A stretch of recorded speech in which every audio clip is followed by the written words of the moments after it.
What is up, guys? Rick Hackus here, reviewing the Queenbreakers bow, a very unique fusion rifle sniper rifle hybrid exotic that is one of the 3 choices offered for completing a Elder Cipher bounty. Now let's get started with the review. First off, let's go over the stats of the Queenbreakers bow. Now the stats right here, they're very confusing. Just like the Lord of Wolves, this is a very unique gun, and so the stats are a little bit tricky to understand. This is classified as a fusion rifle, so it does have fusion rifle stats like the charge rate.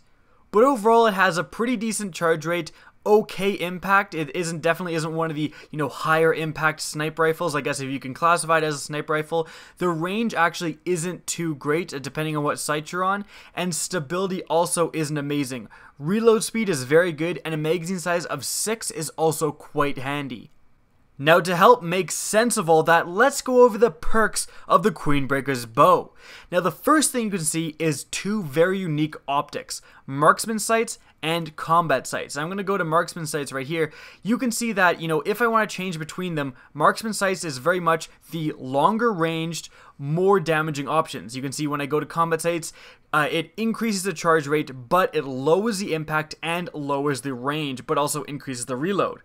These 2 sights make the gun decently different. Marksman is for the extremely long range encounters, and combat is for kind of medium to long range encounters. However, combat sights still offer a one-shot headshot just like marksman sights, so why wouldn't you just always use combat sights? I mean, they increase the charge rate, increase the reload speed. Well, it's because combat sights actually do have a penalty to range. I have been on maps where I've shot people in the head, like I see the number is actually yellow for getting a precision shot, and they didn't have an overshield and it didn't kill them. So be aware of this. Combat sights, if you are at some of the extremely long range maps and you're trying to shoot someone across the map, you actually will not kill them even with a headshot, and that's where the marksman sights come in handy.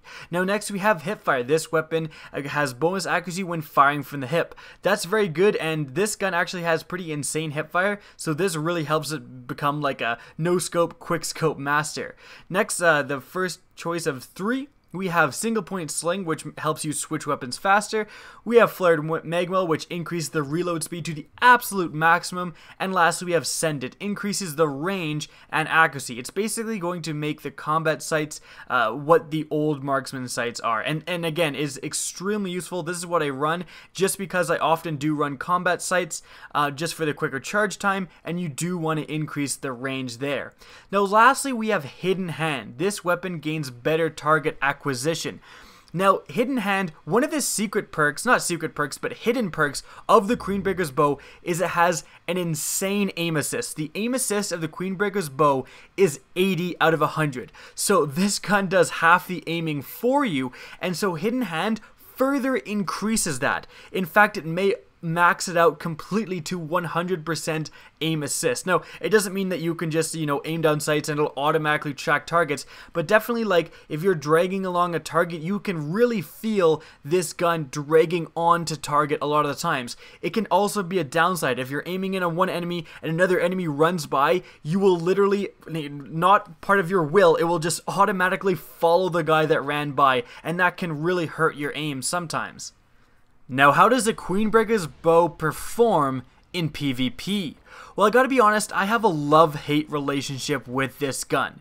In one hand, I hate it because there's a lot of scenarios where if I had a normal sniper rifle, I would have killed the guy. That charge rate can kill you, and not only is there a charge rate, but there's also bullet travel time. So there's a lot of scenarios where you will zoom down sights, be charging the gun, and then, well, one of the most common things that happened to me is I would be aiming at a guy's head and I would get hit with anything, and I would flinch upwards, and the upwards flinch would then cause the gun to fire, and I would miss the target, which absolutely sucked. Now with a normal sniper rifle, I would have already shot by then because I don't have to wait for a charge rate. Also, if you're trying to out-snipe other snipers, they 100% have the advantage over you because they can shoot while you're charging. On the other hand, I love this gun. It certainly gets kills that most sniper rifles can't get. I've gotten quick scopes and stuff where I'm just like, oh my goodness, I can't believe I got that kill. And that's something that this has over normal sniper rifles. This has definitely better close range potential than other sniper rifles in the game. All in all, I think this gun has an insane power potential. It is probably the best sniper rifle for close and medium range combat. That being said, there's also going to be a ton of scenarios where you are better just using a normal sniper rifle. Again, the power is there, but you definitely need to practice a lot with this weapon to get used to the charge rate and the bullet travel time before you can start doing some real damage in the Crucible. Now let's move on to this gun's performance in PvE. Well, I gotta be honest guys, PvP is where this gun shines. In PvE, this gun is terrible. The reason being is that it simply doesn't do enough damage. Like, this gun is outclassed even by your average sniper rifle, and you know, it's fun to dick around with this gun, but the charge time absolutely kills you as well, and enemies do weird ass stuff in PvE. Like, Bungie programmed enemies extremely, like, they'll just randomly roll to the right for no reason, so sometimes it can be hard to get headshots. And again, even when you get headshots, you're doing not much more damage than a few rounds from a scout rifle. Like, it's just better to use other normal sniper rifles, and even then, if you're using a normal sniper rifle, like, if you're in any scenario where you really need to use a gun that is very capable at long range, it can take down powerful enemies extremely quickly, the Black Hammer, the Icebreaker, guns like that just completely overshine not only every normal sniper rifle, but especially this gun.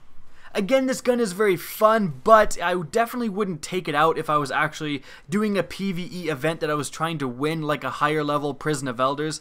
So in summary, the Queenbreakers bow is a very unique and powerful weapon. Unfortunately, the power basically only lies in PvP. People always ask me, you know, which gun should I pick if I have an Elder Cipher? If you mostly play PvP, definitely pick the Queenbreakers bow. That's where it excels the most, and I think it's probably the most powerful of the three exotics in PvP. In PvE, it's fun, but if you're trying to do anything serious, just do not use this gun. That's it for the video. I hope you guys enjoyed. If you did, don't be afraid to slap that subscribe button. Doing so will let you see Destiny content similar to this. My Twitch channel and Twitter are both linked in the description of this video. So check out my Twitter if you want to get in touch with me, and check out my Twitch if you want to see my ramblings live. Again, I hope you enjoy, and as always, have a good day.